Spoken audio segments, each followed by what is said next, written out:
my mind, I was practicing in New York. It was the result of much persecution from the inroads of saliva. I had spent many an hour weary and distracted battling against its incursions. Many a sleepless night had I over sad failures, with the one absorbing question ever before me unanswered. How shall I keep the cavities dry? A case presented itself of a cavity in a lower molar standing alone on the left side, in a mouth as wet, well, as wet as water gushing from every duct could make it. In a sort of half-desperate way, and partly to try the new idea, I cut a hole in my napkin protector, and over the tooth it went. There was the rubber dam. Dr. Sanford Barnum introduced the rubber dam to the dental profession in New York on the 15th of March 1864. Since that time, equipment and techniques for placing the rubber dam have advanced considerably. The aims of this video are to create an awareness that there is large scope for using rubber dam in modern day dental practice, to consider the uses and advantages of the rubber dam, to consider equipment and techniques which facilitate its application, and to show how the rubber dam may be used for routine situations in the mouth.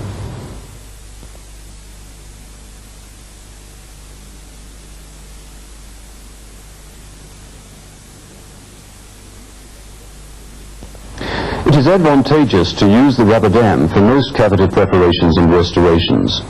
With the rubber dam in place, there is complete control over the cheeks, lips, tongue and gingiva, thereby enhancing visibility and access, especially when working at the back of the mouth or near the gingival tissue. We'll now look at the situation when the rubber dam is not being used. This patient is to have an amalgam restoration in one of the lower molars. We can see that the only moisture control, of course, is through the aspirator, where we seem to have caught the tongue with the aspirator, and the tongue is rather trying to lie over the tooth.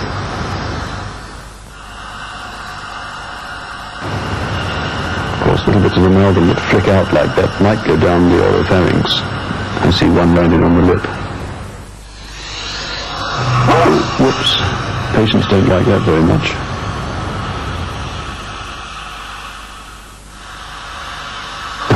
I suppose that's happened to all of us from time to time. Amalgam debris like this is not very nice stuff to have in the floor of the mouth.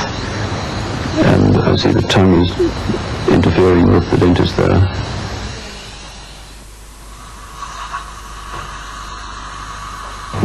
Blood that's associated with that tooth can be seen very clearly, and of course this will tend to occlude vision when it comes to carving into proximally and so on.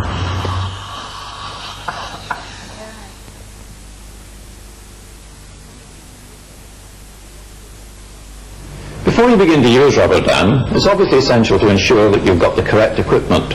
So let's look at some of the things that you'll need. Perhaps one of the most important things is the rubber dam itself. It's obviously best to have this in a heavy gauge because then it's less likely to tear. It usually comes in a variety of colours, but the two most commonly used are a green rubber dam and the dark grey rubber dam, because these give a very good contrast against which you can work. The sheets themselves are normally cut into 6-inch squares, which are convenient size for use in the mouth, but obviously if you're dealing with children, then there's a 5-inch square which is specifically made for that purpose. A stamp of average tooth positions is very useful for locating the tooth centres on the dam. You can see on this stamp that we have got the arches outlined, both the permanent teeth and the deciduous ones. This helps to ensure that you can get the teeth adequately spaced, and therefore you have the correct amount of dam in between the teeth. To create the holes in the dam, you'll need to use a rubber dam punch. And for this, it's probably best to use a fixed table punch, because if there is no movement in the table, then you can cut a much cleaner hole very much more precisely. These punches therefore come in two sizes. The larger hole is the one that you would use for most situations, and the small hole where you have a small incisor teeth which may be more closely packed together. To secure the rubber dam to the teeth, you'll need to use one of a range of rubber dam clamps. The rubber dam clamp itself is carried to the tooth using a pair of rubber dam clamp forceps. These are designed so that they can widen the gap between the jaws of the clamp so that it can be stretched over the tooth, and so that it can be held in that position for carriage to the mouth then there is this locking device which enables you to do that. It's very important with these that the jaws themselves are correctly shaped so that they do retain the clamp and so that they give you an avoidance of tilted teeth or teeth which are in a bad position. Once the clamp has been placed on the tooth, then the dam is carried to the mouth, it is passed around that clamp and between the interproximal areas of all the teeth which are going to be involved in this rubber dam placement. Sometimes getting the rubber dam through the contacts can be a little bit difficult, and therefore before doing this it's probably best to lubricate the dam using something like a brushless shaving cream. Being water soluble, it will wash away from the field of the operation without leaving any contamination. A frame will be required to pull the rubber dam out of the way of the field of operation. These frames are of two sorts, either a metal frame or they can be plastic. The plastic frame is quite useful when you're taking radiographs because it is radiolucent. When the rubber dam is tensioned on the frame, then this also helps to keep the soft tissues out of the way, but that can give an additional problem because the friction of the dam against, for example, the corners of the mouth can eventually cause a sore area there. So before the dam is actually placed, it's obviously useful to use something like Vaseline to put around the corners of the mouth. Additionally, you can use a soft absorbent napkin. It obviously adds to the patient's comfort and it's very useful for mopping up saliva around about the corner of the mouth and for wiping away the Vaseline when the rubber dam is removed. Dental tape, which is a modified form of dental floss, is used to ease the rubber dam in between the tooth contacts and to feel the contacts of the teeth prior to placing the rubber dam, just to make sure that there aren't any snags or to feel how tight or loose the contacts might be. When the dam is finally in position, then we can place the wooden wedges. These have two functions: to keep the soft tissues out of the way of the contact area and to prevent the rubber dam from being damaged by any instrumentation. And these long wooden wedges are particularly useful because they can be manipulated with the correct degree of force to place them properly in between the teeth. You may also find that you need to use some scissors, and it's better if these are blunt nosed so that there's no damage to the patient's soft tissues. And you may require to have some mosquito forceps. They can sometimes aid also in the placement of the wooden wedge, but are very useful for removing the wedges when the operative procedure is finished. And last, but of course not least, is the dental surgery assistant. She is essential in the preparation of the patient, in providing an extra pair of hands that speed up all the operative procedures, and in helping to ease the rubber dam between very difficult contacts.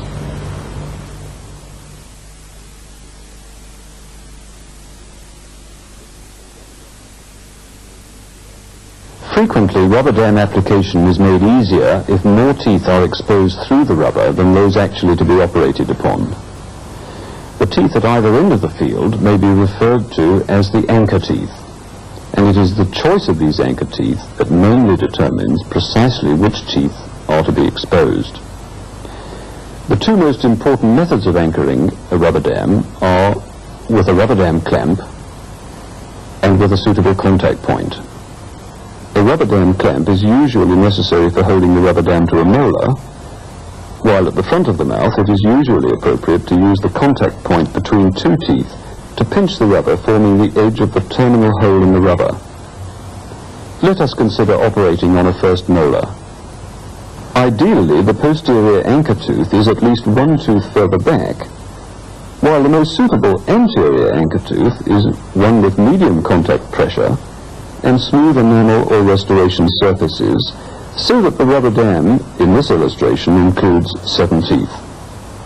Well-formed incisal embrasures are a help in guiding the rubber dam between the teeth, whereas sharp teeth, which have been worn flat and have their contact points at the incisal edges, are to be avoided if possible.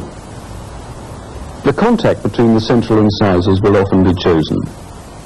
Where it is reasonable to do so, spaced teeth should be avoided as anterior anchor contacts.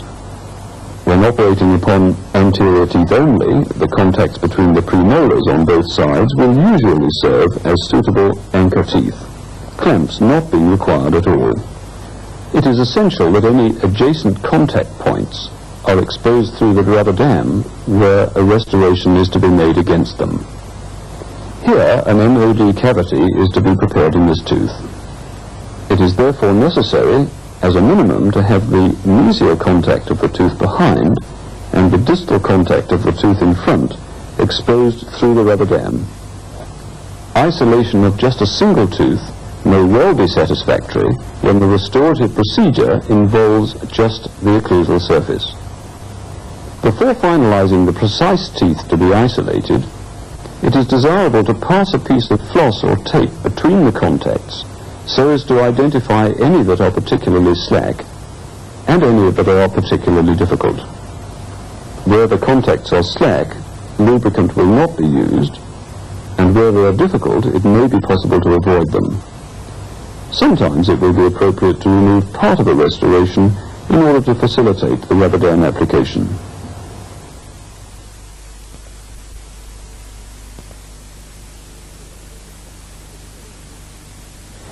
A rubber dam clamp has a pair of jaws connected together by one or two sprung bows.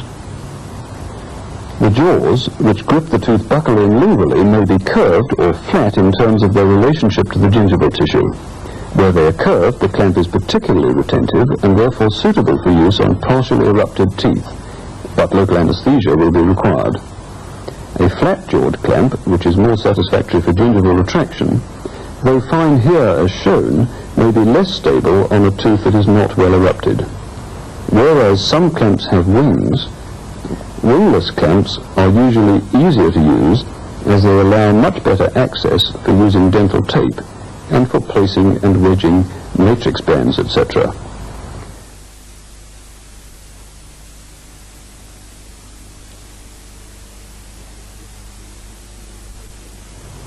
Now let's look at the positioning of the holes in the sheet of rubber. There are two considerations. Firstly, the gross positioning of the group of holes so that the rubber will lie correctly related to the patient's face. And secondly, the relationship of one hole to another. Right, let's look first at the individual tooth positions, because obviously they're determined by where the actual teeth themselves are in the mouth. The simple way of recording this is to take a blank piece of dam, place it in the correct position on the patient's mouth, and then using a pen to mark the tooth centers, just do that, like that. I won't go too far back in the arch, just enough to let you see exactly where those centers will lie. Obviously, it's very much more simple and convenient to use a stamp of average tooth position, and you'll see this mapped out on this bit of dam that I've got here. However, sometimes you may have a tooth which is awkwardly placed. It may be outside the arch, or you've got a very deep cervical cavity. So that you don't actually stretch the dam awkwardly into that position, in these circumstances it's best to place the hole actually outside the arch.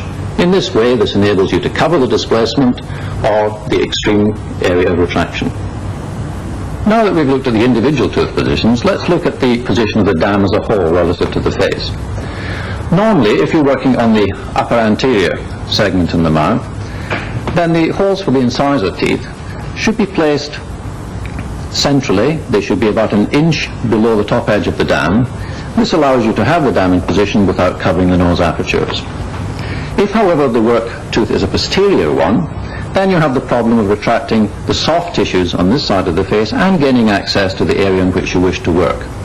If you place the stamp to the opposite side of the dam, then this enables you to get it in position on the tooth and to use this material on the dam to retract the soft tissues. Similarly, if you're working on a lower incisor position, then so that the nose isn't covered, if you displace the stamp to the upper edge of the dam, then by the time this is in position on the mouth and held firmly back, then obviously you can see that the nose apertures aren't covered. Should there be any inadvertent covering of the nose at this point, then it's simple to take a pair of blunt nose scissors and just cut away from in front of these apertures. If you find that the punching of the hole is incomplete, or if there's a tear in its periphery, then obviously the dam will tend to tear itself when it's stretched. To ensure accurate and clean punching of the dam, these fixed table punches give much greater certainty of location of the punch in the anvil. And as has already been said, 2 punch sizes should deal with every situation.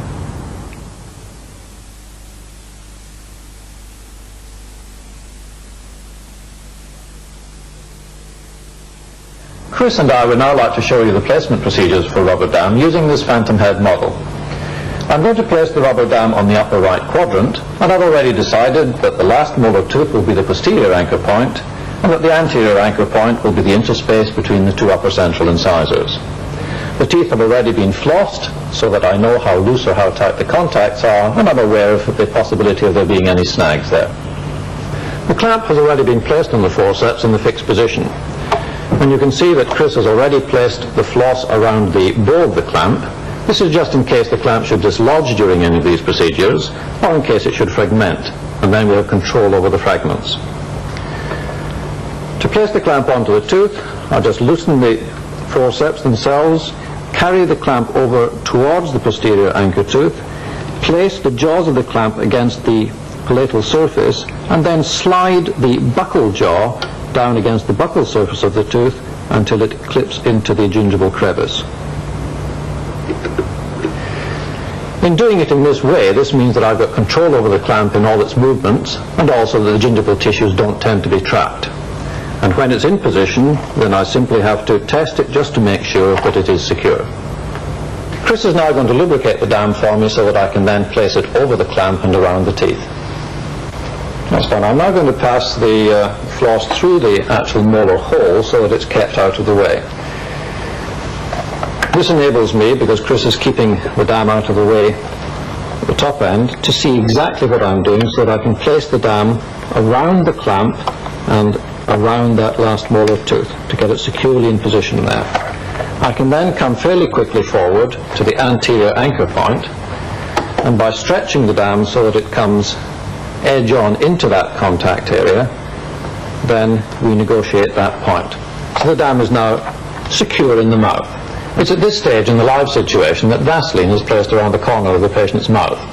The napkin is put on and the frame is put in position.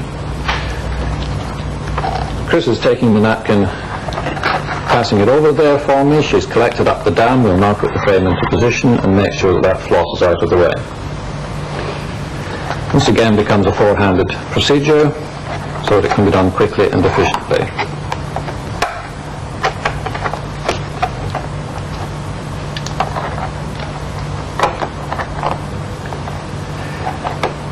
I pulled the floss completely through the dam at this stage simply because it enables me to get a very much better seal around that tooth where the clamp has been placed.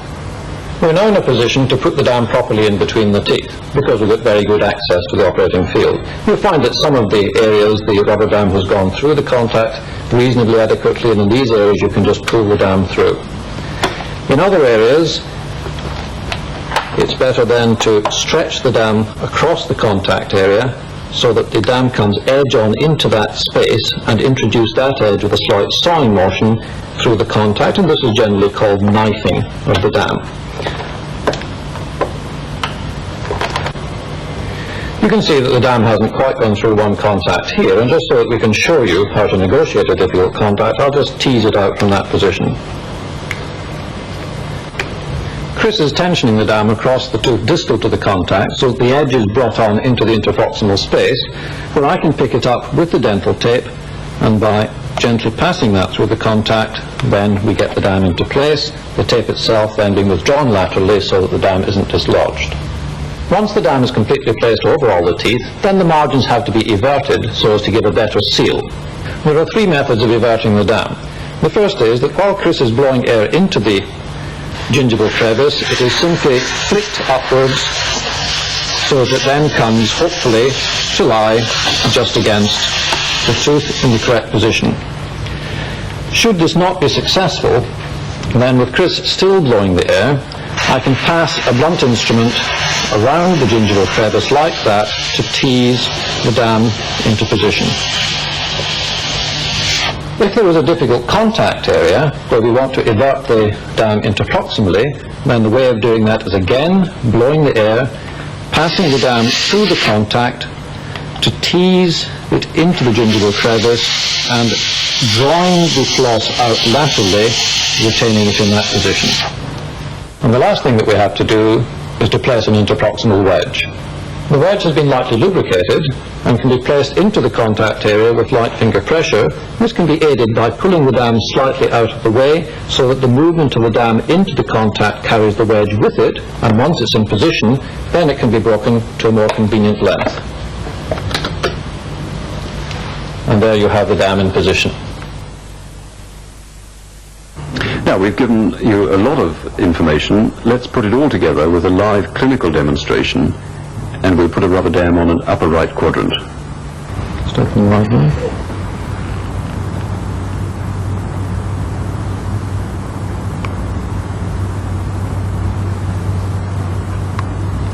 Those contacts seem to be of about normal pressure. That's perhaps a little bit tight, that one. That one's very loose.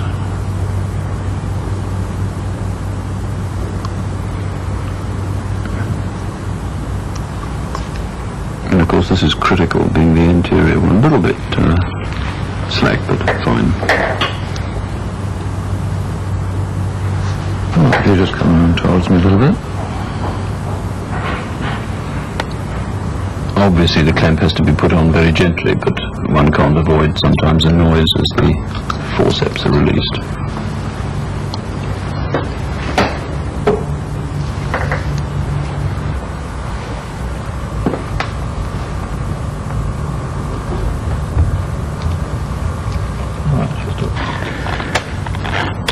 This last mole is a very long way back, so it's quite a stretch to get the rubber dam over the bow of the clamp.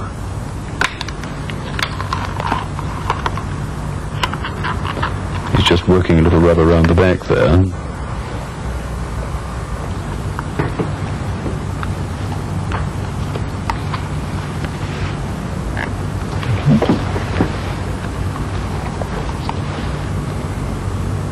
Patients really appreciate the Vaseline on the corners of the mouth.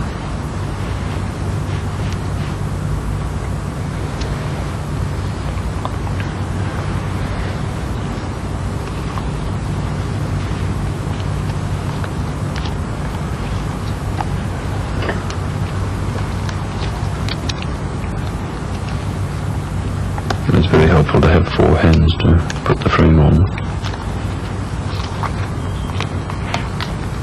Stretch just reasonably firmly, but not too tight. Some of those remaining contacts will probably go through by just manipulating the rubber. Where these contacts are not very tight, as we noticed between the canine and the first premolar, then a little air. That's right, you can keep blowing the air. It helps to hold the rubber dam on. So most of those contacts have gone down without any particular difficulty.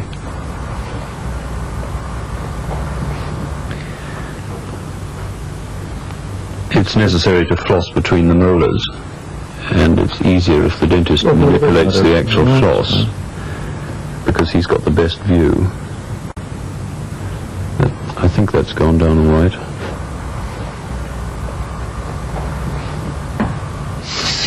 A lot of air is very helpful when it comes to everting the rubber, and as you can see on the canine it has everted quite satisfactorily, but on the other teeth it's going to just need a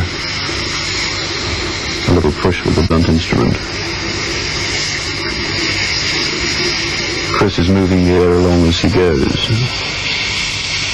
Very important, the air. It looks as if the rubber might be just caught in the contact points between the 2 premolars, so that if it doesn't evert there, that would be the explanation.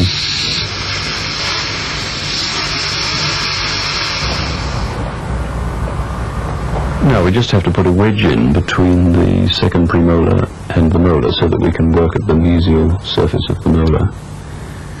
A little lubricant always helps, and he's just broken the edge off there.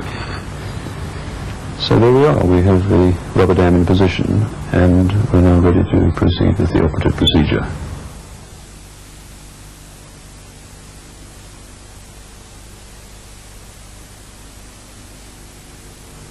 Now, removal of the rubber dam. The important thing here is to have a quick and efficient method. Stretching on the palatal side is relatively simple for upper dam removals, and she's managed to cut all the interceptor rubbers. And that all comes off together in one movement. And then the napkin is very useful for just wiping the patient's face at this stage.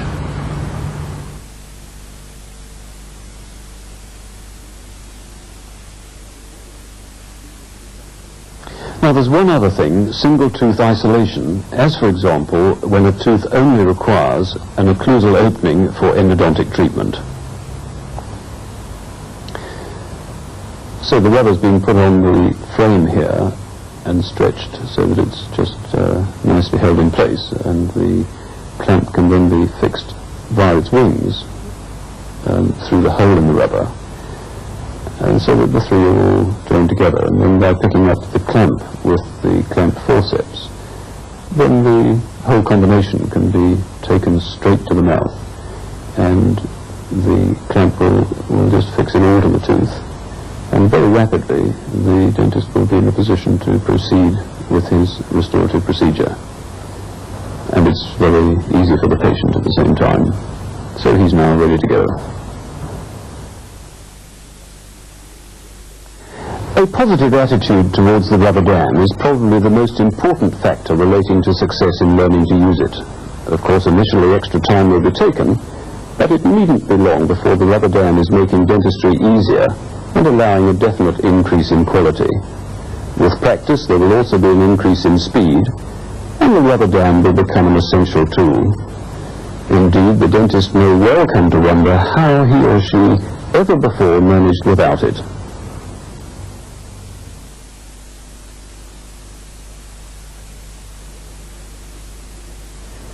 The range of clamps to be described are labelled A to K in order of priority.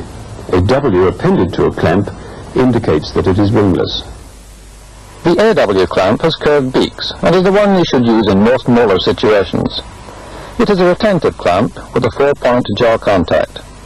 If the tooth to be clamped is on the large side, then an FW should be used. And when the anchor tooth is small in diameter, then the appropriate clamp is the GW. In situations where the clamped tooth is also the one on which the operation is to be performed, and additional access is required to its distal aspect, there is an extended bow version of the AW, which is the HW. When a molar tooth has good available natural undercuts, a BW clamp can be used. It has a linear tooth contact with a flat jaw angulation. If the molar is large, the JW may be more appropriate, whereas if it is small and the BW is unstable, then a DW should be used. The EW is universal for incisors, canines and premolars, and any of these last 4 clamps may be used for gingival retraction as well as for anchoring the rubber dam. However, for gingival retraction of a premolar, canine or incisor, where for example it is necessary to expose a cervical cavity, the regular double bow C clamp has been specifically designed. There are 2 additional versions, the C1 for deeply placed buccal cavities and the C2 for deeply placed lingual ones. But for most uses, the regular clamp will suffice. The remaining specialized use of clamps is where single tooth isolation is considered adequate. Winged clamps are designed for this situation as they allow the dam to be carried to the tooth on the clamp. The E clamp is for very small teeth, the G is a retentive form for average diameter teeth, and the K is for large molars.